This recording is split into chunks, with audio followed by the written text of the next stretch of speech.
Coba deh kalian cek komen-komen di atas ini teman-teman. Ya, komen-komen ini banyak yang gagal memahami konteks. Sebenarnya dalam video tersebut aku itu nggak menyoroti soal perihal bagus mana zaman Soeharto apa zaman sekarang. Aku nggak pernah bilang kalau Pak Soeharto itu secara kepemimpinan jelek.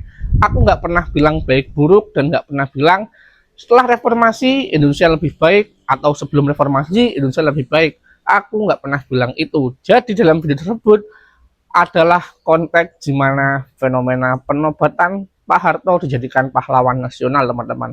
Ya, Pak Harto dijadikan pahlawan nasional, membuat sebuah pertanyaan yang akhirnya muncul. Kenapa Pak Harto dijadikan pahlawan? Apakah seorang presiden itu bisa dijadikan pahlawan? Yang pertama. Yang kedua, jika Pak Harto menjadi pahlawan, maka semua kasus reformasi harus diusut dong.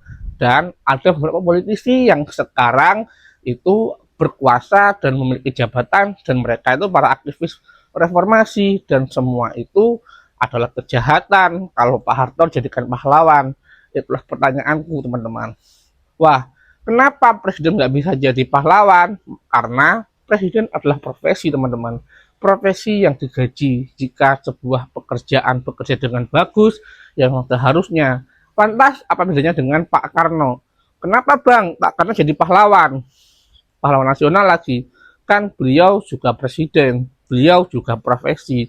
Tapi yang membedakan Pak Harto dan Pak Karno, kalian tentunya tahu dong, kalau Pak Karno salah satu pendiri negara ini teman-teman.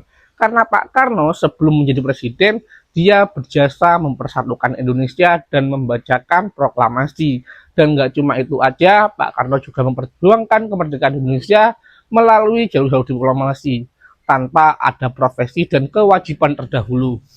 Bener ya? Jadi pahlawan itu dia berjuang demi suatu nilai, suatu misi tanpa adanya kewajiban, teman-teman. Intinya pahlawan itu memikul tanggung jawab tanpa diminta dan tanpa tanggung jawab untuk melakukan kewajiban. Mereka bergerak atas nama moral. Sedangkan presiden itu adalah sebuah profesi. Clear ya? Bukan soal baik buruk. Lantas jika seorang nggak dibilang pahlawan bukan berarti dia jelek. Aku bilang Pak Harto bukan pahlawan, itu bukan sama sekali Pak Harto jelek teman-teman.